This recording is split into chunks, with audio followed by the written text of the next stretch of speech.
So today, I'm going to help you get into the best shape of your life, save thousands of pounds, get a new relationship if you want it, a new job, and be building better mentally than you ever have before in your entire life, all in 18 minutes. Like most well-being marketeers, I know how to pique your interest. But I'm not here to sell you a course. So who here feels like they got their well-being on a lock? Sleep good? Diet dialed in? Yeah, body feeling good? Positive? Okay, that's not the response I was expecting. We are now spending trillions globally on wellness. We have solutions coming out of our ears. Non-stop awareness days, and no shortage of shamans, charlatans, and snake oil salesmen ready to tell you exactly what you need to fix your life. Isn't that just incredibly convenient? And there are over 400,000 health apps on the App Store. But despite all of this spend, rates of depression, anxiety, stress continue to rise. So something isn't working. And 1 in 4 people in the UK are currently experiencing poor mental health, and that's 1 in 3 for young people. So if it's not you struggling right now, it's someone you love. I've been one of those young people. I've been one of those adults, and everything I do, my work, my experience, this comes from lived experience, my book, these talks, everything is to help people not end up where I did, and if they do, to know they're not alone. But you came to hear about the secret sauce, right? Okay. So before I tell you the secret to well-being, yeah, we're going to go back to basics. What does well-being even mean? The best definition I can find is one's subjective satisfaction with their life. Well, I could cut that into mental, physical, emotional, social, financial, relational, etc., the list goes on. This definition captures it best. And this is not to be conflated with wellness. Wellness being the optimal pursuit of health, something we often look outside of ourselves for a solution, for an app. Which is why we're spending 5.6 trillion on it. That is how much we are spending. But as we said, it's not necessarily working. All right, back to well-being. Where does the word even come from? It comes from the mid-15th century, from the Italian word benessere, meaning something very, very similar. About 100 years later, the first recorded use from a man named Sir Archibald Johnston, a fun-sounding fellow. He was leeching his daughter so she could achieve a state of well-being. That is where we started, ladies and gentlemen. About 150 years later, if you found yourself in hospital and you need an operation, you would be given a milk transfusion. No, you would not receive blood, you would receive milk to achieve a state of well-being. Unsurprisingly, they were also unsuccessful. We come forward a little bit in the 21st century, but for some reason we seem to be obsessed with drinking our food. All right, back to the secret sauce, okay? I've engaged 20 million people now in the betterment of well-being, and I'll tell you what, it is confusing. So we're going to simplify today for 3 ingredients that I want you to remember and go away with. Vision, quality time, and healthy decisions, okay? Nice and simple, easy as 1, 2, 3. So vision. People talk to me about mindset, intention setting, visualization, and I'm not going to lie, for most of my life, I'll be like, as everyone has who's looking at me right now. But unless you consider where you're going, you are bound not to get there. And too often we're being led by someone who's simply selling a product or a service. Some dude who spent a week in an ashram and now he's a meditation expert, telling us we all need to take his 12-week course. Nice one, fella. How many of you have taken the time to ask yourself what you need to be your best self? So I want you to ask yourself 3 questions today, please. What does my best self look like? Not me, you. Where are you now, and how do you get there? And when you're thinking about that version of your future self, I want you to step into their shoes. I want you to wake up and know what they have for breakfast. What is the weather like outside? What side of the bed do you get out of? What happens in the morning? What do you do throughout that day? They need to be so clear in your mind. Why? I'll get to in a second. Some people will have like earth-shattering goals, like Russ Cook running the length of Africa, right? Others will have smaller but no less important goals.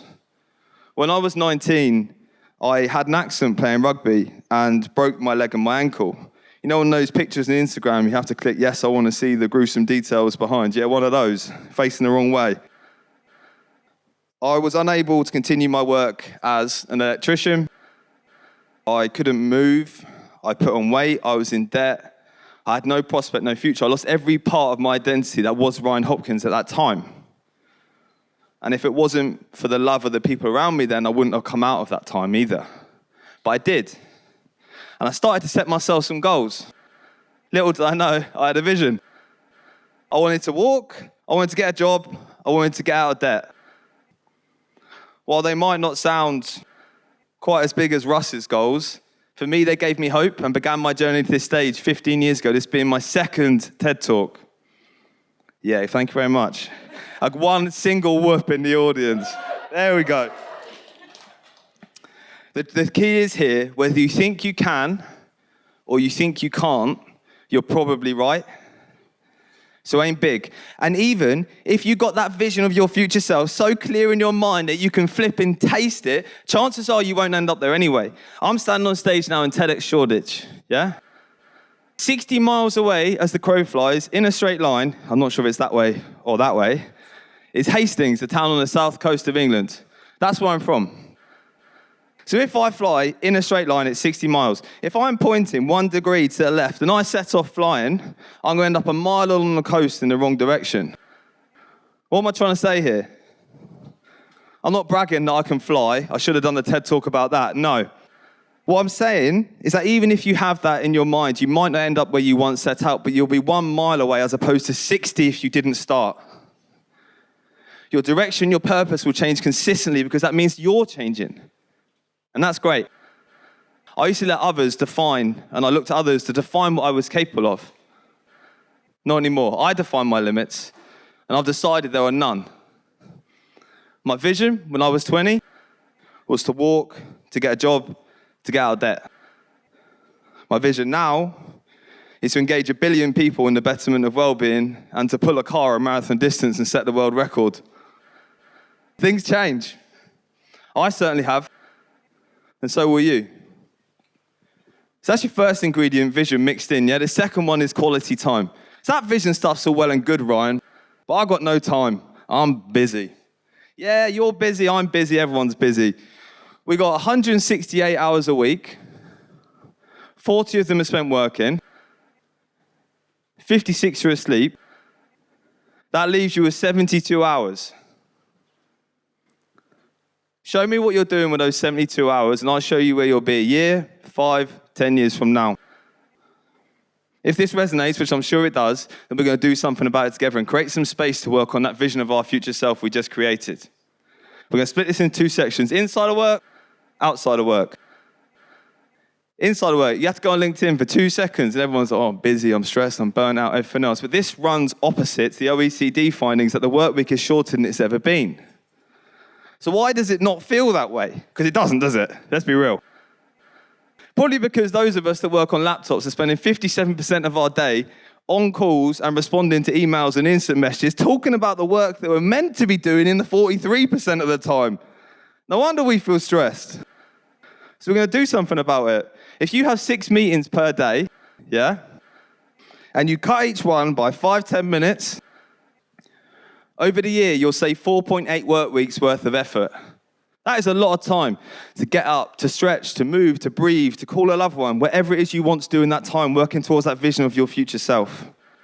Well-being is no small thing, but it's made up of small things, but we'll get into that in the last part. Secondly, emails, the scourge of the digital worker's existence. The average digital worker in the UK checks their email every 6 minutes. That is not conducive to good work or a happy life. So let's close those off. Let's open emails. Let's time box it during the day. By doing so, we just create a lot of space at work just to move a little bit and breathe. While this advice works for digital workers, the advice outside of it works for everyone. Gen Z now spend 137 days a year on their phone. And if you're not Gen Z, don't judge because you're not much better. Okay? We're going to do something about it together now.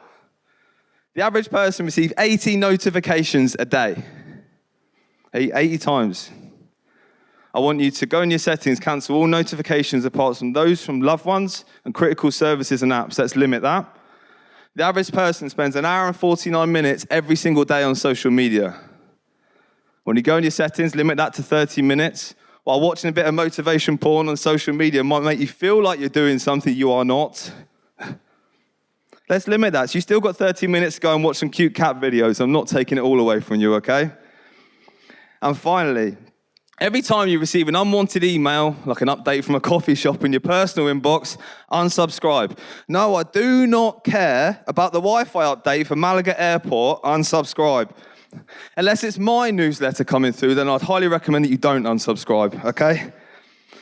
So with those small changes that we just made outside of work, we have just saved 30 days worth of free time. 30 days. Just think what you could do with that time. You are your priority. You deserve to do this for yourself. The key to protecting this time, though, is something else entirely. You need to have that vision of your future self so clear in your mind that you can taste it. Maybe not taste it, that's weird, but you get me, right? They need to be there as clear as the person sitting next to you. Otherwise, digital distractions and quick dopamine hits will continue to win out, and in a year's time, we'll be wishing that we created that space. Now, the parents amongst you are probably thinking, that's all well and good for you to say, mate, but you don't have kids. All right, fair enough, good challenge, I hear you. But do me a favor and check your screen time and then tell me you don't have enough time, a few minutes a day to work on yourself. You deserve it. This is the second ingredient whisked in, okay? Quality time. But what we do with that time, the most important thing. The third ingredient is healthy decisions. Well-being is no small thing, but it's made up of small things. And I'm sorry, there's no app, there's no silver bullet. It's about the little things that we do every single day. With well-being, you pay a little today or you pay a lot later. You put a few pounds away today so you can have some financial freedom later. You look after your body today by eating well and moving a bit to avoid injury and illness later. The choice is yours. If you improve by 1% every day for a year, you're 3,778% better at the end of the year with compound interest. Now that's not bad, is it? This is why the greatest investor of all time, Warren Buffett, the Oracle of Omaha, calls compound interest the eighth wonder of the world. This also works for your well-being. The best example of this that I can think of is this. If you're sitting at your desk all day and you just rock your leg like this for 8 hours. Don't worry, I'm not going to do it for 8 hours. You'll burn 300 calories. Over a year, that equates to 20 pounds worth of fat loss. And that's almost 10 kilos from just a bit of this. Yeah? This works for every facet of your well-being. This is the best example, and it encapsulates the power of marginal gains and compound interest that I could think of. But this works for your finances, for your relationships, for your work, anything that you can think of. That vision of your future self, it's those little things. But it's not about being perfect. Far from it. When I was 20, I started to get to the gym a little bit, began to lose the weight, started to look into the mirror and not hate who I was looking at, then started to count the calories. That then turned obsessive and fueled a relationship with bulimia for 8 years. So it's not about being perfect. If you have a donut at work, don't stress. If you spend a bit too much time on socials, that's cool. If you don't get done what you wanted to in the day or you just get a bit distracted, don't worry about it. We'll come back tomorrow. Often when we aim for perfection, it only breeds imperfection with our well-being. Focus on being good 80% of the time and relax 20% of the time. So I want you to think of your well-being like a bank account. I want you to maximize those deposits, those little leg shakes or whatever it is you're working on.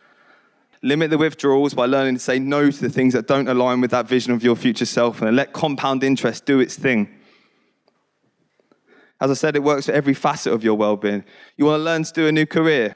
Great. You can be reading a few pages of a book every single evening and continue in your education to become a sex therapist. Hey, I bet there's no boring days. Good for you. So this is the third ingredient, healthy decisions whisked in.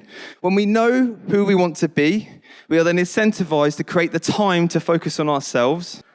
Then it's about the little healthy decisions that we make every single day that create a happy, healthy, productive, fulfilled life, or one subjective satisfaction with it.